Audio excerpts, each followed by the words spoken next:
13 में फिर से आपका वेलकम करते हैं। आज हम बात करेंगे entropy change in mixture of ideal mixture of gases. ठीक है, अगर हमारे पास गैस का मिक्सचर होगा और हमें उसकी एंट्रोपी चेंज कैलकुलेट करनी है तो हम कैसे करेंगे, उसके बारे में आज हम डिस्कस करेंगे। इससे क्वेश्चन कैसे पूछा जाता है, तो इससे क्वेश्चन कैसे पूछा जा सकता है एग्जाम में कि discuss and derive entropy change in mixture of ideal gases, या फिर ऐसे भी पूछा जाता है, ये नहीं दिया होगा, ठीक है, आइडियल गैस भी नहीं दिया होगा, सिर्फ इसमें इतना ही लिखा होगा कि entropy change discuss and derive entropy change in mixture of gases. इतना मुश्किल नहीं है, सिर्फ हमको बेसिक पता होना चाहिए, क्योंकि इसका तो हमने लास्ट लेक्चर में डिराइव किया था entropy change in ideal gas. ठीक है, हम उसी का यहाँ पे यूज करेंगे, मतलब हमको पता है, ठीक है, कि we know that for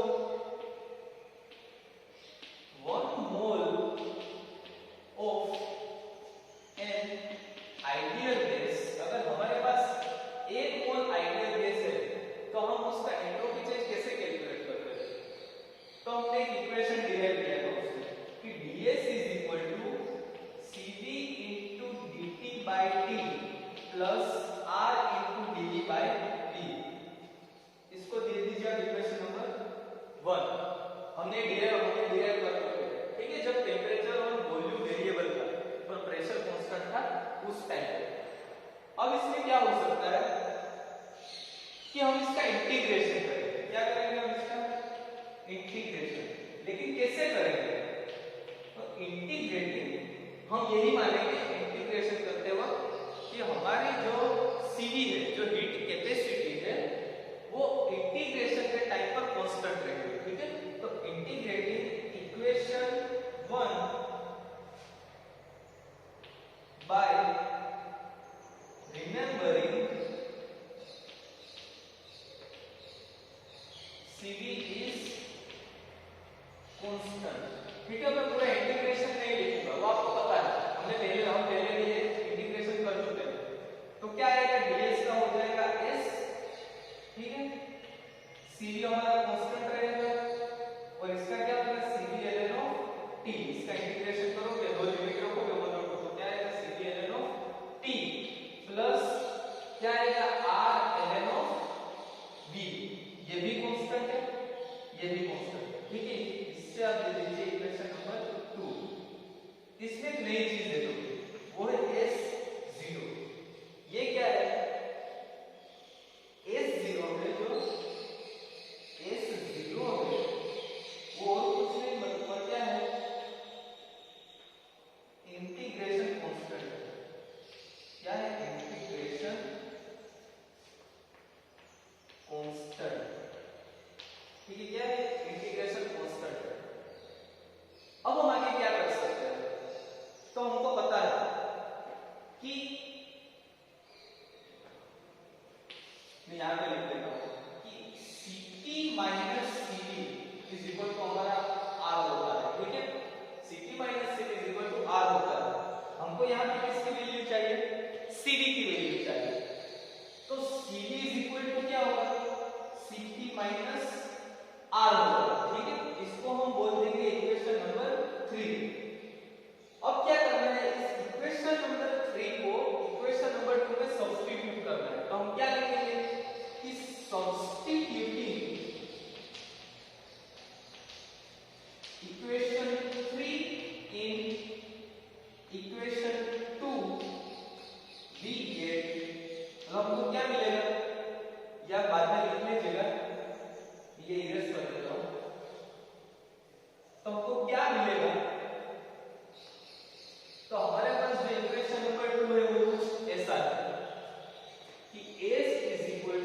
CB ln of t plus R ln of b plus S0। हमें क्या मिलेगा? CB की वैल्यू अगर सब्स्टिट्यूट करेंगे तो S is equal to Cp minus R ln of t plus R ln of, अब हमारे पास V है तो V के लिए भी हमारे पास एक रास्ता है, ठीक है। हमारा जो बेस है वो हमने पहले ही लिखा था कि हमारा जो बेस है वो कैसा है? आइडियल बेस है। तो यहाँ पे क्या यूज होगा? आइडियल बेस इक्वेशन यूज होगा और उसके जो मोल्स है वो 1 है, ठीक है। तो PV इज इक्वल टू क्या होगा? RT होगा, ठीक है। तो V इज इक्वल टू क्या होगा? RT बाय T होगा। इसका इक्वेशन नंबर 4 दे देंगे। तो आप यहाँ पे ऐसे भी लिख सकते हैं, ये दोनों को एक साथ लिख दीजिएगा तो इजी रहेगा, ठीक है। Substitute equation 3 and equation 4 in equation 2 we get, मतलब RT बाय P यहाँ पे आएगा, ठीक है। RT by P plus S0। एक बात हमेशा ध्यान रखिएगा, इसमें ये जो P है वो कैपिटल है, ठीक है। ये जो P है वो कैसा है? कैपिटल है। इसमें आगे पार्शियल प्रेशर आएगा तो इसमें आपको जरूरत पड़ेगी, ठीक है। इसको आप दे दीजिए इक्वेशन नंबर 5। ये कौन सा इक्वेशन? Equation number 5। अब हम इसको एक्सपांड करेंगे, ठीक है। तो एक्सपांड करेंगे तो क्या होगा? तो S is equal to Cp ln of t, यहां से Cp ln of t minus R ln of t minus R ln of t plus, अब हम इसको भी एक्सपांड करेंगे, ठीक है। क्या आएगा? R ln of R आएगा, ठीक है। पहला इसका इसके साथ करेंगे, फिर क्या करेंगे? Plus R ln of t, R ln of t आ गया। अब क्या आएगा? यहाँ पे प्रेशर जो है वो नीचे है, ठीक है। टोटल प्रेशर अगर हम उसको ऊपर ले जाएंगे तो प्लस की जगह क्या आ जाएगा? माइनस साइन आ जाएगा, ठीक है। तो माइनस क्या आएगा? R ln of p, इसको आप दे दीजिए और ये होगा हमारा S0, इसको आप दे दीजिए इक्वेशन नंबर 6, ठीक है। समझ में आया? सिर्फ एक्सपांड किया है, वो किस लिए एक्सपांड किया है? वो इसीलिए एक्सपांड किया है, ठीक है, कि यहाँ पे minus R ln of p और यहाँ से plus R ln of p, ये दोनों क्या हो गए? कैंसिल हो गए। अब आप देखिए यहाँ पे ये जो क्वांटिटी है, यहाँ पे दो गैस कांस्टेंट्स है और गैस कांस्टेंट्स की वैल्यू हमेशा कांस्टेंट रहेगी, हमको पता ही है, ठीक है। ये कांस्टेंट रहेगा तो इसको हमें अरेंज करना पड़ेगा, ठीक है। प्रेशर चेंज होगा, टेंपरेचर भी चेंज हो सकता है, लेकिन ये हमेशा क्या रहेगी? कांस्टेंट रहेगी। तो हम इसको अरेंज करते हैं अच्छी तरीके से। तो हमारा जो एंट्रोपी होगा वो क्या होगा? Cp ln of t, अब हम प्रेशर को इस साइड ले लेंगे, ठीक है। Minus R ln of p plus R ln of R plus S0। अब इसको हमने बोला था इंटीग्रेशन कांस्टेंट है, ये क्या है? S0। इसको हमने क्या बोला था? Integration constant. ये भी क्या है? कांस्टेंट है। अब ये दोनों कांस्टेंट है तो हम इस दोनों को मिला के अपना जो ये जो इक्वेशन है उसको बहुत छोटा कर देंगे, ठीक है। मतलब इन दोनों को मिला के हम कुछ नया कांस्टेंट लाएंगे, ठीक है। इसको आप दे दीजिए इक्वेशन नंबर 7। तो हम इन दोनों को मिला के नया कांस्टेंट लाते हैं, वो है S is equal to Cp ln of t minus R ln of t और हम इसको बोलेंगे S0 डैश, ठीक है, या फिर प्राइम भी बोल सकते हैं, ठीक है। क्या होगा? S is equal to Cp ln of t minus R ln of t plus S0 dash. ये हो गया आपका इक्वेशन नंबर 8 और ये हो गई आपकी 1 मोल ऑफ आइडियल गैस की एंट्रोपी कैलकुलेट करने के लिए इक्वेशन। ये किसके लिए है? 1 मोल ऑफ आइडियल गैस की एंट्रोपी कैलकुलेट करने के लिए इक्वेशन, ठीक है। आप इसके नीचे लिख लीजिए कि S0 dash is equal to क्या होगा? R ln of R plus S0। ये कौन सा? ये और नदर कांस्टेंट, मतलब कोई और कांस्टेंट। इन दोनों का समेशन हमने किया तो हमारे पास ये S0 प्राइम या S0 डैश आया है, ठीक है। तो ये क्या है? Another constant. इसको हम क्या बोलेंगे? इक्वेशन नंबर 9 बोलेंगे। ये इक्वेशन नंबर 9 यूज किसके लिए होता है? तो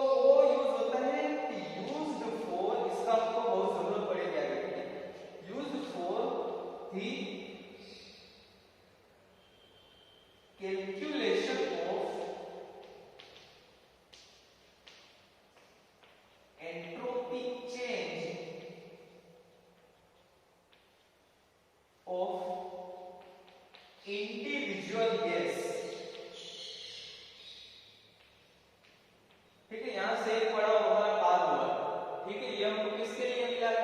एक इंडिविजुअल गैस के लिए, क्योंकि हमने यहाँ पे क्या लिया था, शुरुआत में ही करते थे, हमने शुरुआत में ही लिखा था, ठीक है, कि 1 मोल ऑफ आइडियल गैस है हमारे पास, हमने मिक्सचर में लिया था, हमने पहले किसका कैलकुलेट किया, 1 मोल ऑफ आइडियल गैस के लिए, उसका इक्वेशन हमारे पास ऐसा कुछ आया, सीधे S is equal to Cpl of T minus R ln of T plus S0 dash। अब हमको चाहिए मिक्सचर ऑफ गैसेस के लिए, तो मिक्सचर ऑफ गैसेस के लिए क्या होगा, तो मिक्सचर ऑफ गैसेस का मतलब क्या है कि हमारे पास एक से ज्यादा गैस अवेलेबल होगी, ठीक है, सिस्टम में कोई एक गैस नहीं होगा, एक से ज्यादा गैस अवेलेबल होगा, मतलब उसका मतलब क्या हुआ कि अगर हमको इसका एंट्रोपी चेंज कैलकुलेट करना है, अगर हमको उस मिक्सचर ऑफ गैस का एंट्रोपी चेंज कैलकुलेट करना है, तो क्या करना पड़ेगा हमको कि for mixture of gases we have to calculate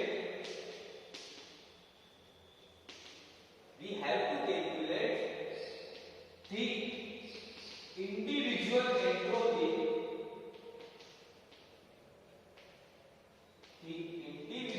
entropy of each constituent। क्या करना पड़ेगा कि हमारे पास मिक्सचर है गैस का, उसमें कितने गैस हमारे मिक्स हुए, उस हर एक गैस का हमको क्या कैलकुलेट करना है, इंडिविजुअल एंट्रोपी कैलकुलेट करना है, ठीक है। अभी आप देखिए, अगर मिक्सचर ऑफ गैस है तो मिक्सचर ऑफ गैसेस में क्या होगा कि किसी एक गैस का मोल फ्रैक्शन अलग होगा, मतलब हम सिंपल भाषा में बात करें तो कॉन्सेंट्रेशन अलग होगा, ठीक है, उसका प्रेशर अलग होगा, ठीक है। हमने लिया था क्या, टोटल प्रेशर लिया है हमने, ठीक है, क्या लिया है, टोटल प्रेशर कैपिटल P लिया है। यहाँ पे हमको हर एक गैस का पार्शियल प्रेशर पता होना चाहिए, मतलब हमें अगर इसकी entropy change mixture of gases में कैलकुलेट करनी है तो क्या होगा, हमको हर एक मिक्सचर ऑफ गैसेस का मोल फ्रैक्शन पता होना चाहिए, या तो कॉन्सेंट्रेशन पता होनी चाहिए और या तो प्रेशर पता होना चाहिए, ठीक है। अब यहाँ सपोज हम लोग मान लेते हैं कि N1 N2 N3 where N is equal to moles, ठीक है, ये हर एक गैस का जितने गैस है उसका मोल्स है, ये क्या बता रहे हैं कि मोल्स ऑफ ईच कंस्टिट्यूएंट, ये क्या है, मोल्स ऑफ ईच कंस्टिट्यूएंट, और P1 P2 और P3, अब ये स्मॉल p है, ठीक है, ये सब है, ये क्या है कि पार्शियल प्रेशर आपको पता है, ठीक है, 12th स्टैंडर्ड में ये पढ़ चुके हैं, partial pressure of each constituent, मतलब जितने गैस है उसका पार्शियल प्रेशर ऐसा है कि कोई एक गैस है उसका P1 है, P2 है, P3 है, ठीक है। तो हमको अगर इसकी एंट्रोपी चेंज कैलकुलेट करनी है तो क्या करना होगा, तो हमें इस हर एक का पार्शियल प्रेशर और एंट्रोपी लेके एक इक्वेशन बनाना होगा, ठीक है। अभी हमारे पास ये इक्वेशन है कि S is equal to Cp ln of T, ये हमारा लास्ट में जो इक्वेशन आया था वो है, ठीक है, minus R ln of capital P plus S0 dash. हमने क्या बोला है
वहां से अगर हम उसका मिक्सचर लेंगे तो उसमें तो बहुत सारे गैसेस प्रेजेंट होंगे, ठीक है। तो हमको हर एक का एंट्रोपी कैलकुलेट कैसे कैलकुलेट नहीं कर सकते, ठीक है। तो हमारे पास कोई और फॉर्मूला होना चाहिए, ठीक है। तो हमने एक फॉर्मूला निकाल दिया ये वाला, इसमें कि S is equal to summation of n i, मतलब जितने i नंबर के कंस्टिट्यूएंट होंगे वो उसका हमने क्या कर दिया, समेशन कर दिया। मतलब n1 n2 n3 जितनी तरह चलेंगे, जितनी तक चलेंगे, जितने कंस्टिट्यूएंट होंगे वहां तक, ठीक है। फिर क्या होगा, Cp ln of t,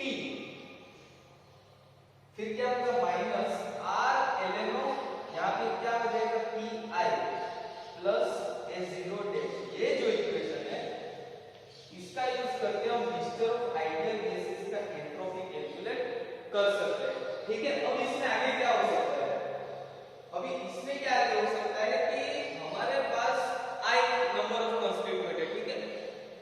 आप ऐसे भी लिख सकते हैं, ठीक है। यहाँ पे i निकाल दीजिए और सिर्फ r ln of p, ये p है वो स्मॉल है, ठीक है। ये क्या है, स्मॉल p। आप इसका पार्शियल प्रेशर निकालिए पूरे का पूरा, ठीक है।